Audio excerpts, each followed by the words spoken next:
మీ ఎలాంటి వ్యాపార ప్రకటనలకైనా వెంటనే మా ఛానల్ సంప్రదించండి. అందరికీ నమస్కారం. నేను శిరీష. ఈరోజు మనతో పాటు ఉన్నారు ప్రముఖ తంత్ర జ్యోతిష్యులు, జ్యోతిష్య రత్న, జ్యోతిష్య సామ్రాట్ చింతా రుక్మేందర్ రావు గారు గురుగారితో మాట్లాడదాం. గురుగారు నమస్కారం. మాతృదేవ భవ, పితృదేవ భవ, ఆచార్య దేవ భవ. ఓం నమో మాందేశ్వరాయ.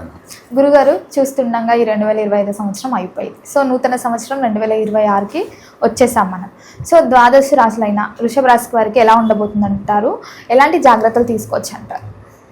2026 సంవత్సరము ఇంగ్లీషు సంవత్సరము జనవరి నుంచి డిసెంబర్ వరకు సంవత్సర ఫలితాలు చెప్పుకోవాలనుకున్నప్పుడు వృషభ రాశి వారికి ఎలా ఉంది అనే విషయం చెప్పుకునే ముందు వృషభ రాశి గురించి క్లుప్తంగా ఏదైనా చెప్పుకుందాం. ఈ వృషభ రాశి వాళ్ళు పట్టుదలకు మారిపోయారు. వీళ్ళ నిర్ణయాలు అంత ఈజీగా మారవు. వీళ్ళు ఏమని చెప్తే మొత్తం వింటారు, మొత్తం విని మళ్ళీ నెమరేసుకుంటారు. చెప్పిన దాంట్లో నిజమెంత అబద్ధమెంత. వృషభం అంటే ఏమి? ఎద్దు. ఎద్దు అంటే పశువు.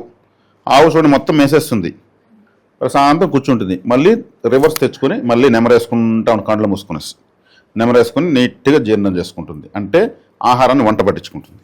సేమ్ వృషభ రాశి వాళ్ళు ఎవరు ఏం చెప్పినా ప్రపంచంలో ఏ విషయమైనా క్షుణ్ణంగా అన్నీ వింటారు, మళ్ళీ దాన్ని రీకలెక్ట్ చేసుకొని మళ్ళీ అనలైజ్ చేస్తారు. వాళ్ళకి నచ్చితే డెసిషన్ తీసుకుంటారు, లేదంటే లివ్ ఇట్ అంటారు. చాలా తెలివైన రాశి వీళ్ళు. బిఫోర్ ప్లానింగ్ ఎక్సలెంట్గా ఉంటుంది వీళ్ళు. ఈ బిఫోర్ ప్లానింగ్ అంటే ఇంకా రాబోయే రోజులు ఎట్టిన వాళ్ళు, ఫ్యూచర్లో ఎట్టిన వాళ్ళు అన్ని ప్లాన్లు చేసేస్తారు.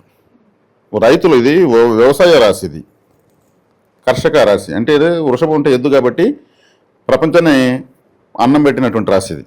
అందుకే తిండి, మనం తినే తిండిని వృషభ రాశితో పోలుస్తారు.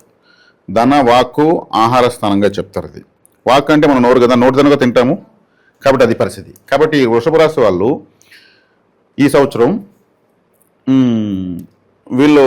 వీళ్ళకు గ్రహస్థితి చాలా చాలా బెనిఫిటబుల్గా ఉంది. లాభంలో శని ఉన్నాడు, ద్వితీయంలో గురువు ఉన్నాడు, దశమంలో రాహు ఉన్నాడు. అంటే దీర్ఘ సంచార గ్రహాలు 4లో 3 గ్రహాలు బాగున్నాయి. తర్వాత కూడా తృతీయంలోకి కేతు వస్తాడు, అప్పుడు బెనిఫిట్. అప్పుడు 4 గ్రహాలు బెనిఫిట్గా ఉన్నట్టే. దీర్ఘ సంచార గ్రహాలన్నీ కూడా ఎక్కువ రోజులు ఒకే రాశిలో ఉన్న గ్రహాలు వీళ్ళకి అనుకూలంగా ఉన్నాయి. స్వతహాగా వీళ్ళకు మంచి మైండ్ గేమ్ బాగా ఉంటుంది వీళ్ళకు. శ్రీకృష్ణుడు ఈ రాశిలోనే పుట్టాడు. ఆయన మొత్తం మహాభారతం మైండ్ గేమ్తో నడిపించాడు. ఎవరెవరిని ఎక్కడెక్కడ ఏం సెట్ చేయాలంతా సెటప్ అనమాట. ఈ మైండ్ గేమ్స్ ఉంటాయి కదా, చెస్, క్యారమ్స్, ఇట్లా కొన్ని ఉంటాయి మొత్తం బ్రెయిన్తో పనిచేసేవి. ఫిజికల్గా కాకుండా బ్రెయిన్ వర్క్ ఎక్సలెంట్గా ఉంటారు అటెటోళ్ళు దీంట్లో. ఇప్పుడు ఈ వృషభ రాశి వాళ్ళకు చాలా కంఫర్ట్గా ఉంది. వీళ్ళ అదృష్టం కొంతగా చాలా రోజులుగా వీళ్ళకు ప్లానటరీ పొజిషన్ అనుకూలంగానే వస్తుంది. ఎందుకంటే ఎక్కువ కాలం ఉన్న గ్రహాలు మంచి స్థానాల్లో ఉండడమే. ఇంకా కూడా వీళ్ళకు నన్ను అడిగితే 2-3 సంవత్సరాల వరకు ఈ ప్లానటరీ పొజిషన్ బాగా అనుకూలంగా ఉంది. 2-3 ఇయర్స్. కాబట్టి వీళ్ళు తాత్కాలికమైనటువంటి మాస ఫలితాలు, వార ఫలితాలు పెద్దగా చూసుకోవాల్సిన అవసరం లేదు. బై బర్త్ వీళ్ళు మంచి స్టాండర్డ్స్, ఫౌండేషన్ ఉన్నటువంటి జాతకంలో పుడతారు వృషభ రాశుల వాళ్ళు. కాకపోతే ఈ రాశిలో పుట్టిన వాళ్ళు కంపల్సరీ 99% లవ్ మ్యారేజ్ చేసుకుంటారు. అదొకటి ఉంది ప్రత్యేకత వీళ్ళకు. ఎందుకంటే శ్రీకృష్ణుడు కూడా ఈ రాశిలో పుట్టాడు కదా. ఆయన విపరీతమైన స్త్రీ వశీకరణలో పుట్టాడు. ఆయన 16,000 మంది గోపికలు అంటారు, అష్టభార్యలు అంటారు. వీళ్ళు కాకుండా రాధాదేవి, రాధాకృష్ణులు అంటారు. మరి రుక్మిణి కృష్ణులు, సత్యభామ కృష్ణులు అని మనం ఎక్కడ కాంబినేషన్ ఎక్కడ వినం, రాధాకృష్ణులు అంటాం. అంటే అత్యంత వశీకరమైనటువంటి రాశిది. ఈ వృషభ రాశిలోనే చంద్రుడు ఉచ్చస్థితి పొందుతాడు. చంద్రుడు అంటే వశీకరణ అంటే కదా, వెన్నెలంటే ఇష్టపడిన వాళ్ళు ఉన్నారు. చంద్రుడు అంటే తిరుమల పర్వతం చంద్రగ్రహ ప్రభావంలో ఉంది. అందుకే ప్రపంచాన్ని ఆకర్షిస్తుంది. ధనరాశి అన్నాను, అది ధనరాశే తిరుమల. ఈరోజు శ్రీవారం ఉండే ఆదాయం 3 కోట్లు, 5 కోట్లు, 10 కోట్లు అంటే డబ్బులు చడపడుతుంది. కాబట్టి ఈ రాశి వాళ్ళకి కంఫర్ట్గా ఉంది ప్లానటరీ పొజిషను. గ్రహణాలు కూడా వీళ్ళకి అనుకూలం అవుతాయి. 2 చంద్రగ్రహాలు, 2 సూర్యగ్రహాలు ఎన్నెన్ని జరగలేండి, వీళ్ళకి అనుకూలంగానే ఉంటాయి. కాబట్టి ఈ రాశిలో పుట్టినటువంటి వాళ్ళకు గ్రహస్థితి అనుకూలంగా వచ్చినప్పుడు వీళ్ళ జీవితానికి కావాల్సిన ఫౌండేషన్ ఆటోమేటిక్గా ఏర్పడిపోతుంది. వీళ్ళ ప్రయత్నం ఆటోమేటిక్గా ఉంటుంది. ఎద్దు అనేది ఎప్పుడు సోంబేరు కాదు, అది ఎకరాలు ప్రపంచాన్ని దున్నేస్తుంది కావాలంటే. అటువంటి రాశిది. కాబట్టి వీళ్ళ అవకాశాలు, వీళ్ళకి మైండ్ బాగుంటుంది, అంటే బాగా ప్లానింగ్ బాగా చేస్తారు. అంత ఈజీగా ఏమారు ఈ రాశి వాళ్ళు. ఏమన్నట్టు ఉండి అవతల లాజిక్ తెలుసుకొని వీళ్ళు అరల్ట్ అయిపోతారు. దాంట్లో దిట్టలు వీళ్ళు. కాబట్టి ఈ రాశికి ఈ సంవత్సరం చాలా బాగుందని చెప్పొచ్చు. ఇంకా ప్రేమ వివాహాలు బాగా సక్సెస్ అవుతాయి. అందులో వీళ్ళు నెంబర్ 1లో ఉంటారు కాబట్టి. అదేవిధంగా ఇంకా వీళ్ళకు నడి వయసులో ఉన్న వాళ్ళు జీవితం ఎలా బిల్డ్ చేయాలో బాగా చేసుకుంటారు. గ్రహణాలు కూడా వ్యతిరేకం కాదు కాబట్టి ఈ కాలంలో పుట్టినటువంటి వృషభ రాశి అబ్బాయిలు కావచ్చు అమ్మాయిలు కావచ్చు కాలసర్ప దోష ప్రభావంలో పుడతారు. అది ప్రధానంగా వీళ్ళకు ఇబ్బంది అవుతుంది పుట్టిన వాళ్ళకు. అదే ఇదే కాలసర్ప దోష ప్రభావం వివాహాలు చేసుకుంటే కూడా అంత గ్రోత్ ఉండదు. ఎందుకంటే ఇప్పుడు కాలసర్ప దోషం ఉన్నప్పుడు గ్రహాలు అన్కంఫర్ట్గా ఉన్నప్పుడు పెళ్లి చేసుకున్నారు. పెళ్లి అనేది అత్యంత శుభస్కరమైనటువంటి ఒక సంఘటన. వివాహ జీవితం అంటే వీళ్ళు అప్పటి వరకు పడిన జీవితానికి ఇంకో జీవితాన్ని స్టార్ట్ చేస్తున్నారు. అదే వీళ్ళకి కొంచెం ఇబ్బందిగానే ఉంటుంది వివాహ వ్యవస్థ మాత్రం. కానీ వివాహం దైవం మనం అనుకుంటూ ఉంటాం కాబట్టి అది వాళ్ళ తలరాత బట్టి ఉంటాయి, అవి తప్పదు.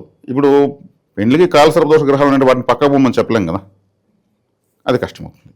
కాబట్టి ఈ కాలసర్పదోషంలో పుట్టిన పిల్లలు ఈ కాలసర్పదోషంలో చేసుకున్నటువంటి వివాహాలు కొంచెం నెగిటివ్ ఎనర్జీని ఇస్తాయి. ఇతరత్ర ఎప్పుడో పుట్టిపోయిన వాళ్ళు ఇప్పుడు వృషభ రాశిలో ఉన్న వాళ్ళకు గ్రహణాలు పాజిటివ్గానే ఉన్నాయి, సప్తగ్రహ కూటమి పాజిటివ్గానే ఉంది. ముఖ్యంగా గురుగారు మరి విద్యార్థులకు ఎలా ఉండబోతుంది అంటారు ఈ నూతన సంవత్సరం? విద్యార్థులకు 4వ స్థానంలో కేతు ఉన్నాడు. కేతు అంటే ఏమి? తల లేని గ్రహం, హెడ్లెస్ ప్లానెట్. హెడ్లెస్ ప్లానెట్ ఉన్నప్పుడు జ్ఞాపకశక్తి ఉంటుందా? తల ఉంటేనే జ్ఞాపకశక్తి ఉంటుంది.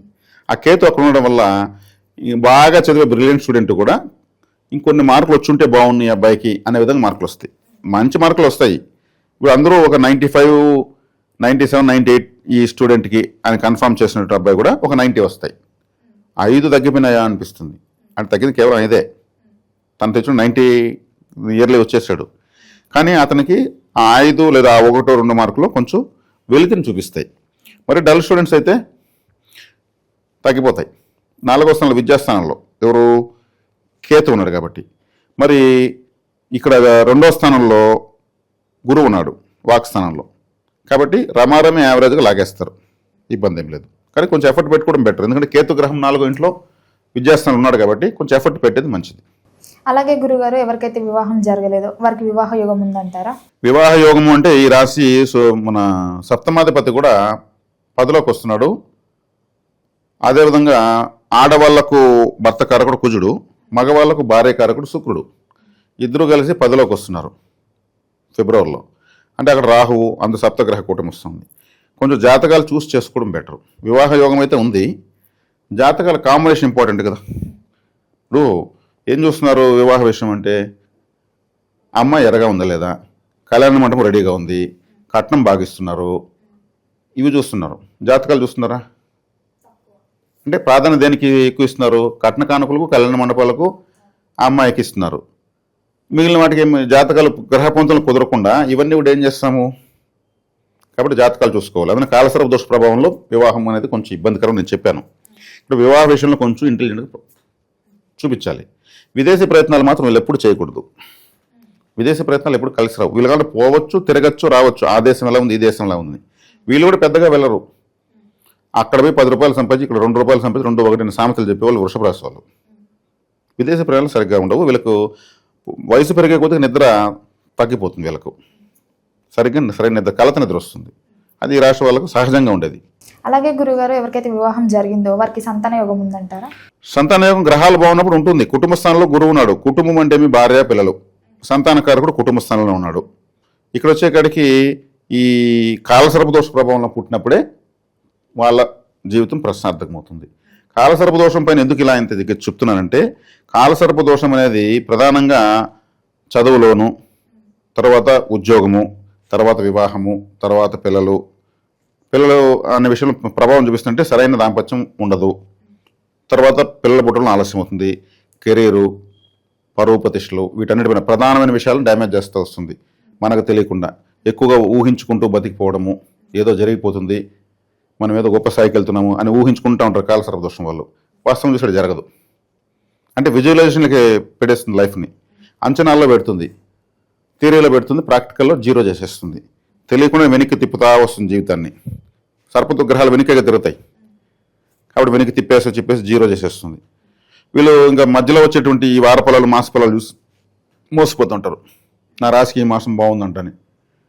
నా జీవితానికి ఎలా ఉందో చెప్పాలి, చూసుకోవాలి జాతకం ఎప్పుడు. కానీ ఈ మాసము అంటే రేపు మాసం బతుకము మనం ఈ సంవత్సరం ఎలా ఉంది, రేపు సంవత్సరం బతుకమా, నా లైఫ్ ఎలా ఉందో చూసుకున్నప్పుడే ఆ లైఫ్ మొత్తం చేసుకుంటే ఇంక మధ్యలో కాలసర్ప దోషాలు ఇవన్నీ తాత్కాలికంగా వస్తాయి. ఆ టైంలో పుట్టినప్పుడు, ఆ టైంలో వివాహం చేసుకున్నప్పుడు, ఆ టైంలో ముఖ్యమైన పనులు ప్రారంభించుకున్నప్పుడు వాటిలో తడబాట్లు తాకడలు తప్పు. Up and downs. కుదురులు యాక్టివ్గా ఉంటారు, కుదురులు డల్ అయిపోతారు. కుదురులు ధైర్యంగా ఉంటారు, కుదురులు భయపడుతూ ఉంటారు. రాహుకేతులు అంటే ఆశ నిరాశ అని చెప్పాను కదా. రాహు ఆశ పెడతాడు, కేతు నిరాశ పెడతాడు.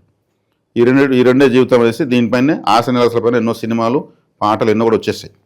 వాళ్ళు అవి అనుభవించుంటారు ఆ రైటర్సు. కాబట్టి అంత స్పష్టంగా ఆ కవిత్వం రాస్తుంటారు.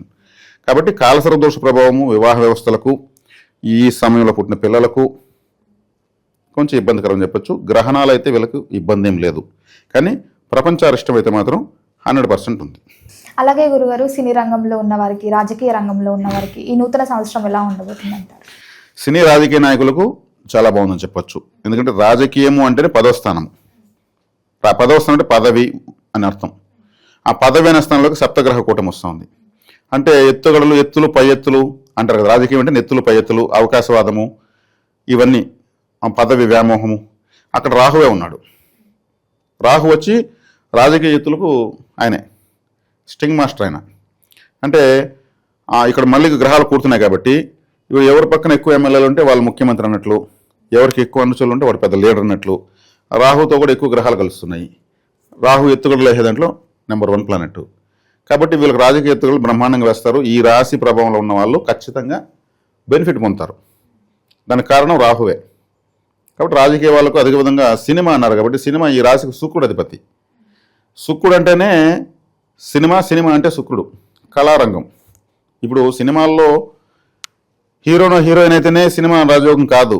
వాళ్ళిద్దరినీ అద్భుతంగా చూపించే వెనుకున్నటువంటి డైరెక్టర్లు, నిర్మాతలు, టెక్నీషియన్సు, మేకప్ మ్యాన్సు, వాళ్ళ కాస్ట్యూమ్ డిజైనర్సు, వాళ్ళందరూ కలిసి చెక్కిన శిల్పాలు వాళ్ళంతే. ఏమో తెలుసుకుని సినిమాలకు వెళ్ళరు, ఏమీ తెలియకుండానే వెళ్తారు. అక్కడ పోయి తెలుసుకుంటారు. వాళ్ళు తెలియజేసేది వీళ్ళంతా. ఈ అన్ని కేటగిరీలో ఉన్న వాళ్ళందరూ కూడా ఈ రాశిలో ఉన్న వాళ్ళకి ఈ సంవత్సరం బాగుంటుంది. స్టాండర్డ్ బెనిఫిట్స్ తీసుకుంటారు, గుర్తింపు తీసుకుంటారు. ఈ సినిమా రంగానికి కారకులు రాహువు, చంద్రుడు, శుక్రుడు. శుక్రుడు అంటే కళారంగము. సినిమా అనేది ఒక కళ. శుక్రుడు అంటే స్త్రీ. హీరోయిన్ లేకుండా సినిమా తీయమని చూద్దాం, తీయలేరు. చంద్రుడు అంటే మనసు, మన మనసు ఆకర్షణ, వశీకరణ ప్లానెట్ అను కదా. అప్పుడు ఆకర్షించాలి. సినిమా తీసిన తర్వాత అందరూ ఆ సినిమాకి ఆకర్షింది కావాలంటే చంద్రబలం బాగుంటేనే. అదేవిధంగా సిల్వర్ స్క్రీన్ అంటారు. సిల్వర్ స్క్రీన్ అంటారు. గోల్డెన్ స్క్రీన్ ఎందుకని లేదు? గోల్డ్ రేట్ ఎక్కువ, గ్రామ్ 10,000, సిల్వరు 100-200. మరి ఎందుకు సిల్వర్ స్క్రీన్ అన్నారు? చంద్రుడు, ఆ స్క్రీన్ చంద్రులాగా ఉంటుంది. ఆ తెర దానిపైన అందరూ అందంగానే చంద్రమామలా కనిపిస్తారు. కాబట్టి చంద్రుడు. తర్వాత రాహు. రాహు అంటే ఏమి? మోసం. మరి సినిమా రంగంలో జరిగేంత మోసమే కదా. ఇప్పుడు ఉన్నది లేనట్టు, లేనిది ఉన్నట్టు చూపిస్తారు. హీరోని ఒక బెగ్గర్లాగా చూపిస్తారు, నిజంగా బెగ్గరవాడు. లేదు ఇంకొక విలన్ని ఒక హంతకుల్లాగా చూపిస్తారు, నిజంగా హంతకుడా. అంటే ఈ ఉన్నది లేనట్టు, లేనిది ఉన్నట్టు చూపించేది రాహు. ఈ కనికట్టు. ఆ సినిమాలో అతను ఒక మాంత్రికుడు, ఈ సినిమాలో ఒక తండ్రికి ఫాదరు, ఒక హీరోకి ఫాదరు. ఈ సినిమాలో హీరో వాళ్ళ నాన్నకి తమ్ముడు. ఏం చెప్తే అదని చేస్తుంటారు. ఇవన్నీ మారుతూ ఉంటాయి. ఈ మార్పులు చేర్పులు ఎవరు ఏమి, ఈ పాత్రలు ఏ యాక్టింగ్ నేను చేస్తాననేటువంటి టాలెంట్ ఇంత రాహు. కాబట్టి సినిమా రంగం, ప్రపంచవ్యాప్తంగా ఉన్న సినిమా రంగం అంతా రాహు. ప్రపంచవ్యాప్తంగా ఉన్న సిల్వర్ స్క్రీన్ మొత్తం చంద్రుడు. ప్రపంచవ్యాప్తంగా ఉన్నటువంటి అందము, సినిమాల్లో ఉన్న అందము శుక్రుడు. కాబట్టి ఈ ముగ్గురు బాగానే ఉన్నారు. ఈ రాశిలో చంద్రుడే వచ్చేసి పొందుతాడని చెప్పాను. ఈ రాశి శుక్రుడిది. ఈ శుక్రుడికి రాహువు శిష్యుడు. ఎలాగంటే శుక్రుడు రాక్షస గురువు, రాక్షసుల గురువు. రాహు రాక్షసుడు కదా. గురు శిష్యుల కనెక్టివిటీ వస్తుంది, వృత్తి స్థానంలో వస్తుంది. కాబట్టి సినీ, రాజకీయ, కళారంగాల్లో ఉన్న వాళ్ళకు స్పెషల్ ఇయర్గా చెప్పచ్చు. అలా వ్యవసాయదారులకు కూడా ఈ రాశి అంటే వ్యవసాయం అని ఆల్రెడీ చెప్పుకున్నాము. డైరీ ఫార్మ్స్ పెట్టుకున్న వాళ్ళకు, మిల్క్ రిలేటెడ్ బిజినెస్ వాళ్ళకు, ఫుడ్ రిలేటెడ్ వాళ్ళకు, ట్రావెల్స్ ఉన్న వాళ్ళకు, అంటే domestic tours, international tours, trips వేస్తుంటారు కదా. ఇవన్నీ కూడా అద్భుతంగా విశేష ప్రాచుర్యాన్ని పొందుతాయి. ఈ గ్రహణాలు వస్తున్నాయి కాబట్టి ఈ గ్రహణాలు కూడా వీళ్ళకి పాజిటివ్గా ఉన్నాయి. ప్రపంచారిష్టాలు తప్పవు. దాన్ని మనం చెప్పుకుంటే సింపుల్గా చెప్తే చాలు. జరిగేవట్లా జరుగుతాయి. తినబోయే రోజులు ఎందుకు? ఈ రాశి వాళ్ళకి ఎఫెక్ట్ లేదు.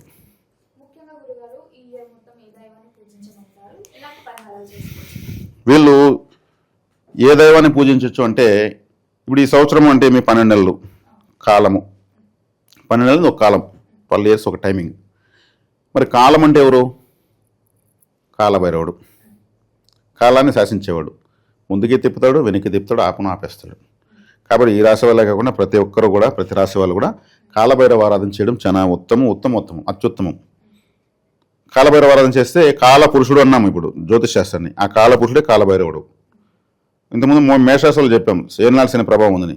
వాళ్ళు కాలభైరవుని ఆరాధించారంటే కాలభైరవుడు శిష్యుడే శనేశ్వరుడు. గురువుని పట్టుకుంటే శిష్యుడు మళ్ళీ యాంటీ అవుతాడా? అంతే సింపుల్. దీన్ని వేసి భయపడిపోయేసి ఆ దానం వేయాలి, ఈ దానం వేయాలి, టైం వేస్ట్ చేసుకోవాలి, చేతిలో డబ్బులు ఖర్చు పెట్టుకోవాలనే పని లేదు.